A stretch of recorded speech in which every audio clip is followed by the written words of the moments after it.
Omiyo wabiro kamano ahinya. Nyasaye mondo gwedh jowadwa kata ochewa mowuok kabodho. Anyalo kwayo ng'uono ni kata osebedo ni ok osetimore maber mi lwetwa oromo kodu kaka kit wat, to anyalo riwora paro achiel ma nyamera uwe ni wabiro chopo mondo wang'e dala kendo mondo mi waket wat, nikech wan ema wadong' kod misigo ma kata bed ni ok wacho kendo wewa kamano to en misikwa, nikech wang'eyo ni samoro nitie yore moko mabiro dwarore mondo otimre dalawa ka, to samoro kaka kit mier kod chike kod kweche moko nitie manyalo tamo jodala ne chope nikech ok gisetimo, to biro chuno mondo mwatim kuom hera kaachiel kod ng'uono. Kuom mano aonge kod wach, anyalo wacho ni Nyasaye mondo gwedhu, kendo abedo kamano ne anyuola marwa mar Kanyamudho duto koriwore kuom tich matek kendo nyuakowa lwedo mondo mi achiel ariyo moko bende otimre nikech lwetgi mochopo. Nyasaye mondo gwedhwa ahinya. Erokamano ne anyuolawa be matin mar bado matin mar Kabong'a, kendo anyalo wacho ni pinyni kata bed ni gimoro amora nitie piny kata pesa nitie piny anga nitie piny, to ka ok anyuola apply effort margi kata rieko margi kata teko margi kata lwetgi odhiye, to gima ber manyalo timore onge. Mi un bedo ka thuolo mar goyo erokamano kamoro amora ma unutie. Nyasaye mondo mi ogwedhu ka udok kod kwe kendo ulam ne dalawa kaendi mana kaka joma moko osewacho. Nyasaye mondo gwedhu duto. Aonge kod wach. Erokamano ne master ceremony kuom para mondo abedo kamano. Erokamano ahinya. Pie kiwanja kendo wawinj neno mogik. Ejangwana Yesu jangwana maduong'. Ejangwana Yesu jangwana maduong'. Ejangwana Yesu jangwana maduong'. Ejangwana Yesu jangwana maduong'. Ejangwana Yesu jangwana maduong'. Ejangwana Yesu jangwana maduong'. Ejangwana Yesu jangwana Yesu jangwana Yesu jangwana maduong'. Wane makubwa. Wane ma Yesu wane makubwa. Wane ma Yesu wane makubwa. Wane ma Yesu wane makubwa.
Nyasaye nyalo wuoyo kendo Nyasaye nyalo elo bade mi otim ne ng'ato moro ma owinjo duonde gimoro ni Nyasaye mama wacho e Jeremia 9:23 ni kik ng'ato mire duong' kuom rieko ma en go, kendo kik ng'ato mire duong' kata kuom mwandu ma en go o kata kuom teko bende ma en go, to ng'ato onego mire duong' nikech weche mag Nyasaye donjone kendo ni ong'eyo Ruoth Nyasaye gimoro ni Nyasachwa.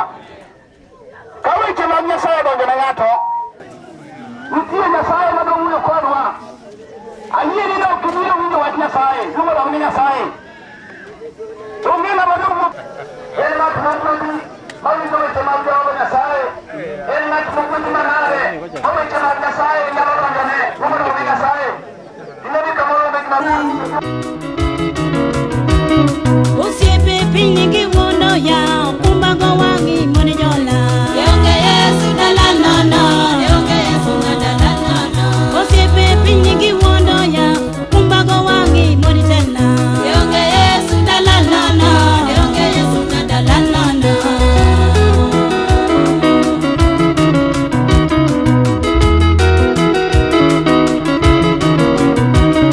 Deongo sana dala nono. Deongo sana dala nono. Yonge Yesu dala nono. Yonge Yesu dala nono. Deongo sana dala nono. Deonge Yesu dala nono. Yonge Yesu dala nono. Yonge Yesu dala nono.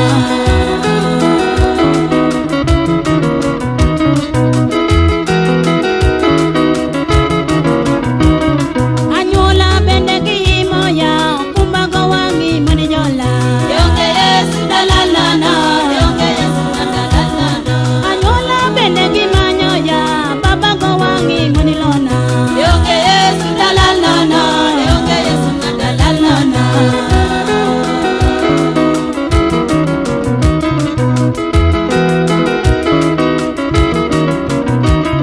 Deonge baba dala nono.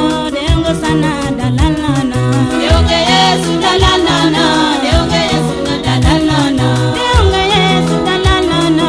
Deonge Yesu dala nono. Yonge Yesu dala nono. Yonge Yesu dala nono.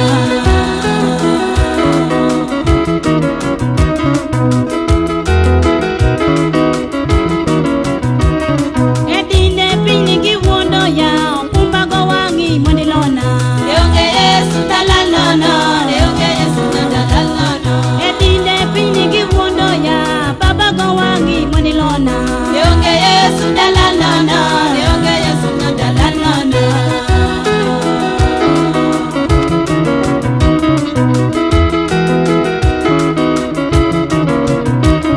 Deongo sana dala nono. Deongo sana dala nono. Kwa tije duto te modong matin bende wakete lweti. Kende telo weche duto modong Nyasachwa. Kamolo Nyasaye mar polo malo. Imiye chile modong e dala ni kuma duong. Kende imiye chile koda thuodo. Kong'ani chieng' mar achiel en be nonindi mana ka joma kose nindo. Neka nindo okogi ka nochakore to nyochopi nyaka ndalo magiko nyaka tung'no ywage Jehova. Imiye chile koda thuono i weche duto. Ok onyal ka en kere to in ema inyal ne Nyasaye. Kendo wadruok mari maduong' oling ngimane ema nyalo rite Nyasaye. Mano ento mondo liete. Ok ng'eyi kende to mana wadruok mari manichwero rembe Golgotha nitie e nying Yesu Maja. Wuoyi monindo miluongo ni Joseph Odoyo Mwatha. Namose ni Ruoth opaki uru. Pak Ruoth kende. Temo neno wuon Vera. Wuon Vera ne wayudore go higa mar. Ne wayudore kode higa mar 89. Kane antiere e wadwa Mombasa. Odoyo Mwatha. Namose ni Ruoth opaki uru. Pak Ruoth kende. Temo neno wuon Vera. Wuon Vera ne wayudore go higa mar. Ne wayudore kode higa mar 89. Kane antiere e wadwa Mombasa. Bang'e nobedo kamano kaka gima Nyasaye ochano, ne wawere kuro. Ne bang'e ne onyalo bedo ne onyalo kawo. Bang'e nabiro dala ka. Ne wachako warado kamano. Mane okawa nabedo jaode 9 wasedak maber gi wuon Vera. Wan gi nyithindo 3. Maureen, Vera kod Kevin. Mago e nyithindo ma wuon Vera noweya godo.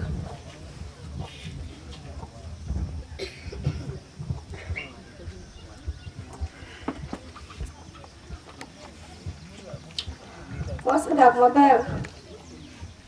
To kaka ung'eyo jothurwa ni dak ber nyaka bede, rach be nyaka bede. kata ne ben mani rach nitiere tiloso gi bedo abeda maber to wachako bedo abeda kare. Wuon Vera nyiso jahera, nyiso hero nyithinde, ohero jaode ma en min Vera kaachiel. Kata ka nitiere wach moro matek, to aneno kwaloso to bende weche bet mana maber. Nowe apoya nono, kata obedo ni nosebedo kotuo, nochako tuo higa mar 2005, dwe mar 8. Otuore kamano, ma bang'e nosebet maber kabisa, manyiso timo atima tijege manyiso timo.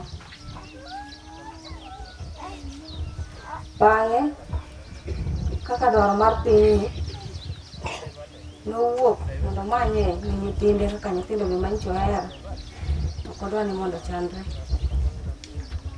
Ne odhi e pi nam to kaluwore gi tuo mane entiere gono, awinjo ni ne ok ber mondo mi onyon pi mang'ich. Ne tuono nitie duogo kuome. To ne ok oduogo malich ahinya, mane onyalo thogo. Ne entie dala ka kata notuo, owuotho koni koda kocha, ong'iyo gima rach be onyalo mulo achiel achiel. Tuo mokete piny jowetena to onge. Matiang'a wach ni wuon Vera ne tuo oketo piny, manaloke, achako aloke koni, onge. En ng'at mang'eyo wuotho awuotha kata chodhi adhiya kende, gimoro amora timo kende.